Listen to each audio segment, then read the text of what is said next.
we use the diversity and inclusion just sort of vaguely now, but I wanted to know, what does inclusion mean to your land trust in terms of land and accessibility? Sure. What does inclusion mean to a land trust? So we recently established an equity committee on our board, and we specifically use the term equity as an umbrella for, we were saying, diversity, equity, inclusion, and justice. And one of our board members pointed out that for us, a lot of things tie back to equity, and that's what we need to be focused on. But for inclusion, I think and you said inclusion with land ownership specifically. I want to make sure that I'm answering your question instead of the one that pops up in my head. That's okay. Land and accessibility. And then accessibility. Yeah, for accessibility, I think that might be the easier question because there are more specific ways that we can move forward. So with our existing park, we can, we know that we have a large Spanish-speaking population, so we can make sure that our educational materials are out there in Spanish. We've made sure that our kiosk regulations and helpful information is more picture focused as opposed to word focused, so that it's more accessible for more people. We do guided hikes especially for beginners who haven't been out into these particular woods before. We also have a donation coming up of 74 acres of an old golf course that we're going to be rewilding in some ways. And we, from the start, said we're going to work on our management planning process with this new land, not to be in partnership, not just with the folks who happen to live on the landscape, which, as we know, because of the exclusionary forces and racist forces over the years, is more white. But we're going to look to those other communities that are more people of color or more people that have less access to parks themselves and make it their park in the ways that they identify that are of interest that we can also accommodate with our small amount of resources. So access is something that, and inclusion with access to our publicly accessible lands is certainly something that we talk about in many ways. And yeah, I guess I'm honing in on race and ethnicity, but we also talk about ability levels, veteran statuses, making sure females feel comfortable in the outdoors too. So other aspects of inclusion too. For the land itself and inclusion, I think it's a much more complicated topic of how to get inclusion into the land ownership process in our areas. And that's when I think we maybe rely more heavily on our municipalities to create policies and programs that that move against the forces of gentrification and also look to what have been the exclusionary forces over time and what are ways that those can be acknowledged and changed, I guess. I also need to make sure that I'm trying to speak for my organization. In like my personal time, I work with a mutual aid group. I support reparations and, you know, try to send my money and resources to BIPOC-led groups that are working specifically on rematriation of lands. But that, yeah, that is an aside. My organization it has a big board and it's pretty sort of an older generation, and moving forward takes time. Okay, so you said that you have an equity board? We have an equity committee on our board now. An equity committee.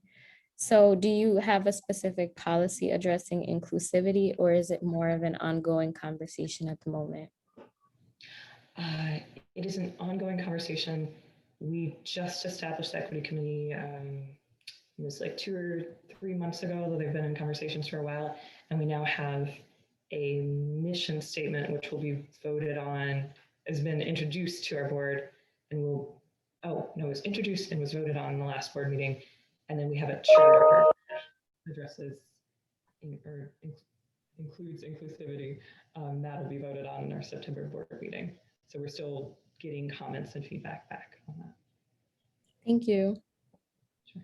So just circling back a little bit, because I know you talked about how you tried to make it more welcoming for, BIPOC people.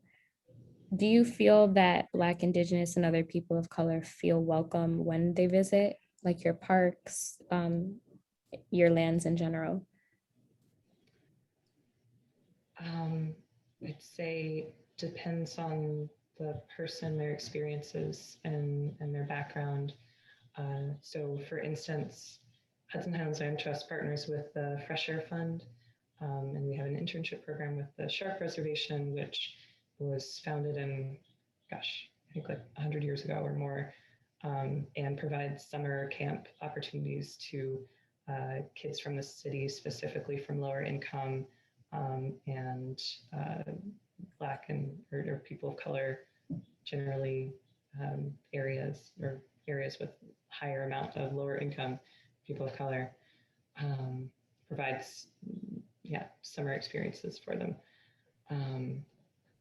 And we have talked to some of their leaders. So usually it's campers who become camp counselors and then often staff members about comfort in our park, our primary park, Granite Mountain Preserve, and in the lands around.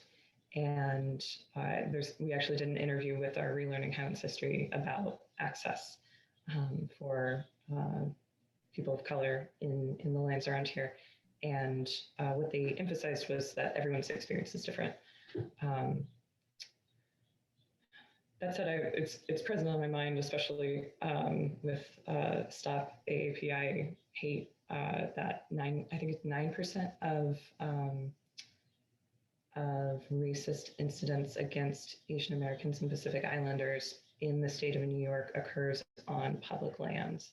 I know that's just one little statistic, but it's not surprising and still also alarming, and shows that, there's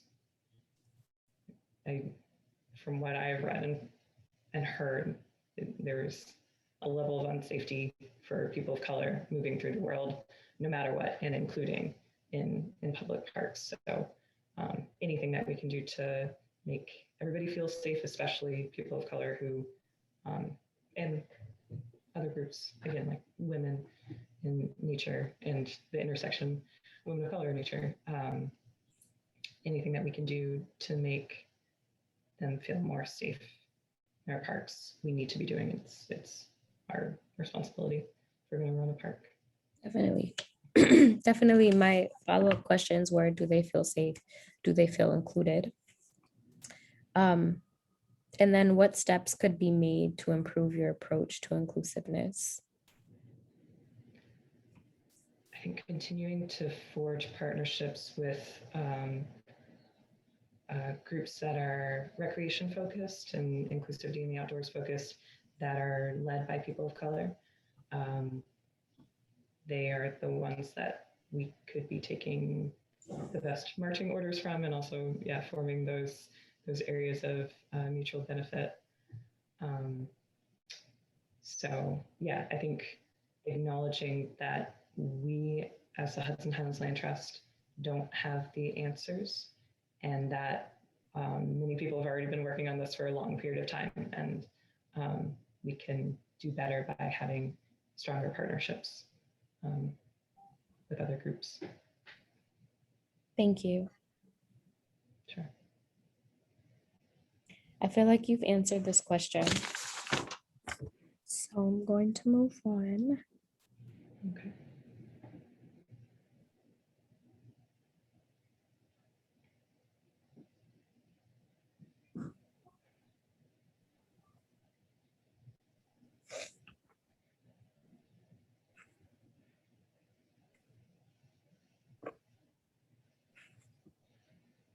I'm not sure about this question, but I'm just going to ask it and see where it goes.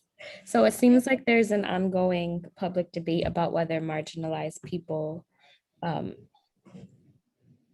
or if it means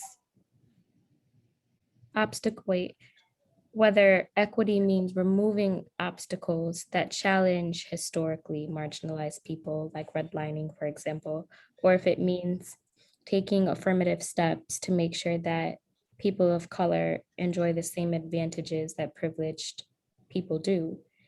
Um, is this a question that land trusts in general should address? Um, So, question of removing barriers versus taking affirmative steps. Um, yeah, I think it's very important for land trust to be addressing this question in terms of the terminology in conservation or agricultural easements, in terms of an action plan for what happens to land after they acquire it. And I think the answer lies in a combination of the two, not, yeah, recognizing that, yeah, equity and equitable policies require acknowledging the unjust steps of the past and taking just steps now and into the future. Um, yeah, so it's a conversation that land trusts need to have and have been having to various degrees. Yeah. Thank you.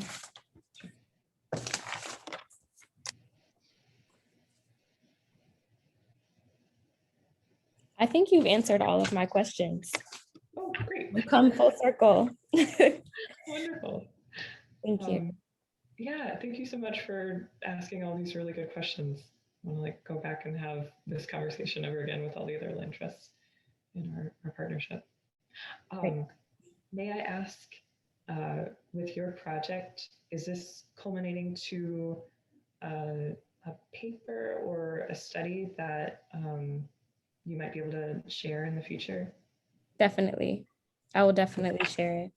I think it will start as so I'm actually, how can I say this? So with Open Space Institute, they have like a Barnabas Award, and like I was awarded like a grant to do research through them, and I'm doing it with RPA.